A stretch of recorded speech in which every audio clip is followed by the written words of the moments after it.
Hello, this is Cassandra, and this is my mixed media proposal progress update as of November 13th.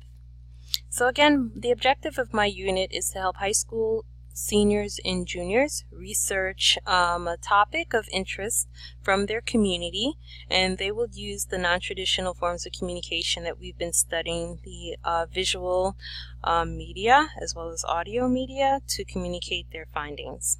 So a couple of things that I outlined to do over the last few weeks was to actually use visual media to help further explain and demonstrate community-based research, as well as research conducted by high school students, so that they can actually kind of envision and get some context around what they could potentially accomplish by learning these tools and techniques. And then I also, especially based on Mayer's discussion about learning and cognitive development using narrative and visual cues in combination, I wanted to identify some example videos and visual tip sheets that would help explain some of the research concepts as well as some of the design concepts.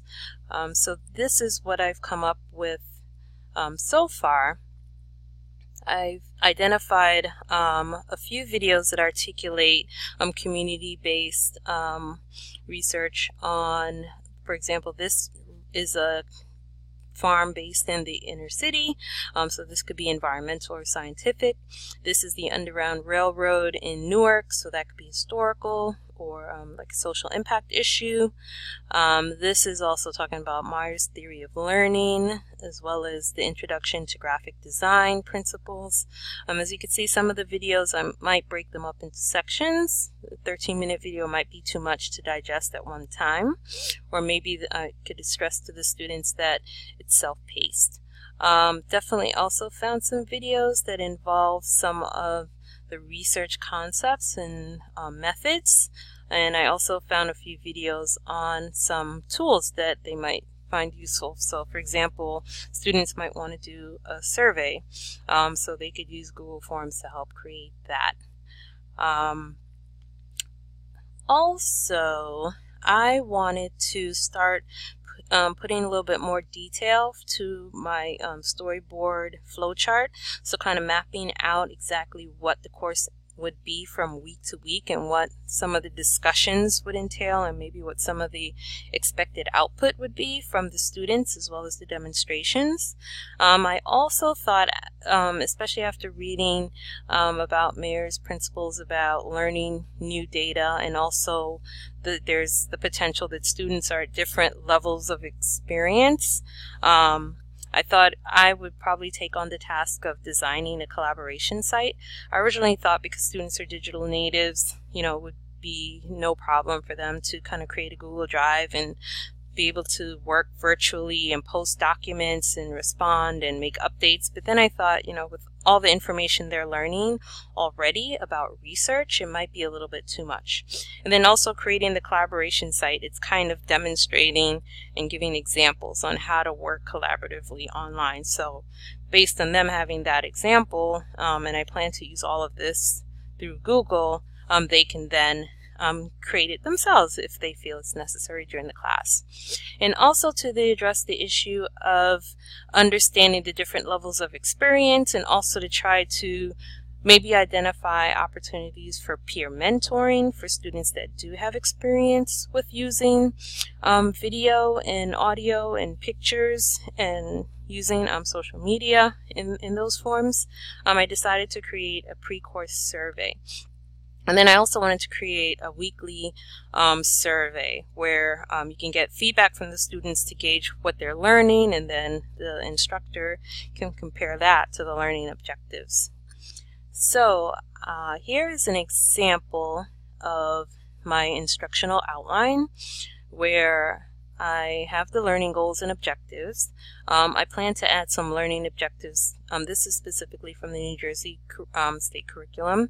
I want to add some New Jersey State Curriculum learning objectives related to digital literacy. I also decided it would probably be important to do a pre-course checklist for the instructor, because as we know, when ever we have issues with tools or templates not working as intended or not being able to find things in an efficient manner, it kind of distracts from the creative energy. So I want to make sure that the instructor kind of does a checklist to make sure all the tools are uploaded and working, and you have the right amount of PCs or tablets are used.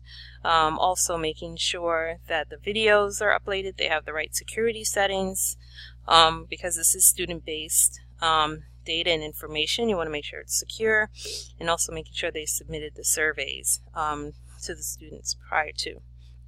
Also, I plan to kind of articulate some of the example templates that would be available to them and what their purpose is. And I'm also starting to take inventory of some of the tools that we would demonstrate in the class, but also leaving room for students to articulate what they've used in the past as well. So week 1 is basically just outlining, here's what we're going to be doing for this course, what the objectives are, asking the instructor to refer back to the survey results, kind of talk about what people's interests are, and maybe using that information to break students up into groups.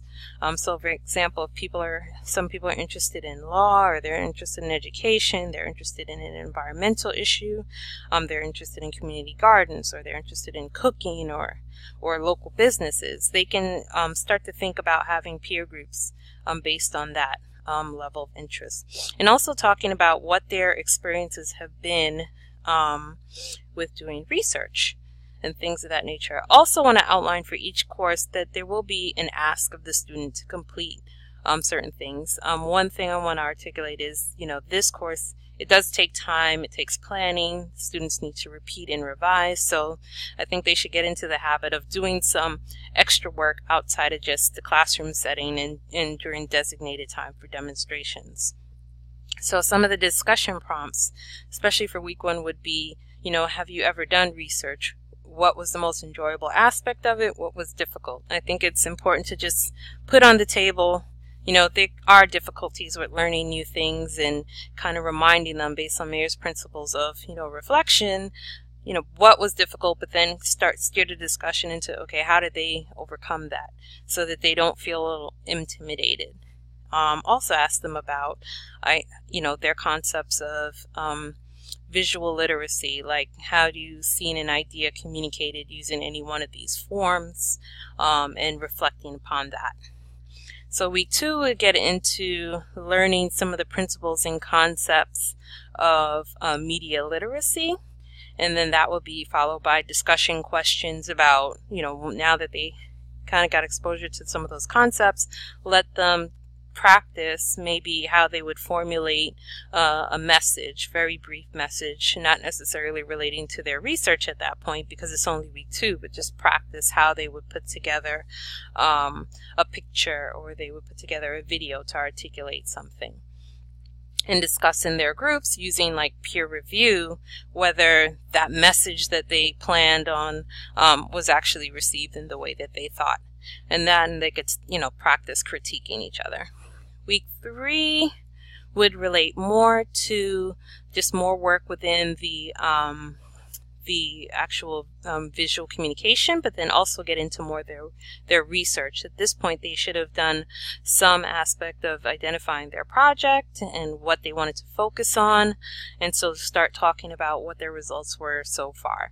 But of course, I have more work to do there in formulating that. So that in mind, in terms of populating some of those visual cues, I actually am much further along with this collaboration website that I thought. I thought I would just get to the point of what the main sections were for this site, but then I also was able to populate it with some example videos and things like that. So traditionally we have the mission and objectives here. I was also able to find some examples of educators that use visual media. So this is a photographer who takes pictures of various communities. This is an example of a student-led research project based in Chicago, where they're doing research on dropout rates in Chicago. Another student-led research project, and this is actually students that created a hip-hop song based on the concept of the 7 habits of a productive teen. So that's an example of using visual and audio media. So I think I have that part in terms of framing for students what community-based research and what communicating via media could mean potentially. This section would be where I would post some of those example tools, those example videos from the YouTube channel that talks about what research is. This was interesting. Originally, I had a subpage that was separate for video, for audio, and for still images. So I would have, for example, example tutorials about each of those 3 literacies separately. But after this week's readings, which talked about multimodal communication, I thought by having it separate, it kind of contradicts that whole process of putting together a media message and how you have different components that work together to create one message. So I combined it all. And I also found an example of, I think, a pretty succinct article, actually from one of my Google Plus channels, and it says, "What is media literacy and why does it matter?" So I thought that was a really good, succinct article that would help give students more context. These sections, these tools and tutorials will be just housed for actual example demonstrations and tutorial videos for some of these various tools. That might change the description a little. The project space is basically where I'm going to put the rubric. Also based on the homework assignments and things, I put an area here. This was actually using Google Sheets, where students can post a link to their actual video or picture, or something of that nature. They could probably also, if we embed have the option to embed a picture, they can just put it in there with a label. This is a section where people can leave comments or posts, kind of like a blogging feature here. I think inherently to do research and to actually execute creating media, students need to be mindful of time and proper planning. So I created, using Google Calendar, another section of this is kind of like prompting the students in terms of where they should be in terms of the class, in terms of their work activities. So the first 2 weeks they should be gathering data about their research area. Then they should start thinking about, by week 3, how they want to communicate the results of the information that they've gathered thus far, and that would continue. And I'm still working through the actual timing as I finish the outline. So the last couple of weeks I've been focusing on weeks 1, 2, 3. I'll revise that, and then I'll focus on weeks 4 through 6 for the rest of the time.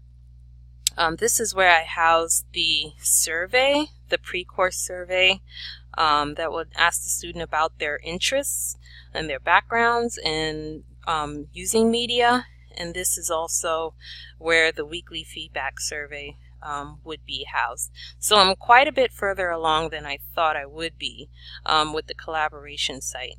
So going forward, my plan is to finalize some of those detailed steps for weeks 1 through 3 and translate this outline into actual detail course implementation plan. I want to finalize the tutorial videos and templates between this week. This might spill over into next week. And then I want to do the outline, the actual detail plan for weeks 4 through 6 next week, and also work on finalizing a rubric for the course. And finally, I originally thought that I would need to be doing a significant amount of work with the collaboration site. As you saw, I'm further along with that than I thought. So I probably will spill in some of the just finalizing the rubric and the detailed course outline within those last couple of weeks. If you have any comments or feedback, please feel free to reach out to me and let me know what you think. Thank you.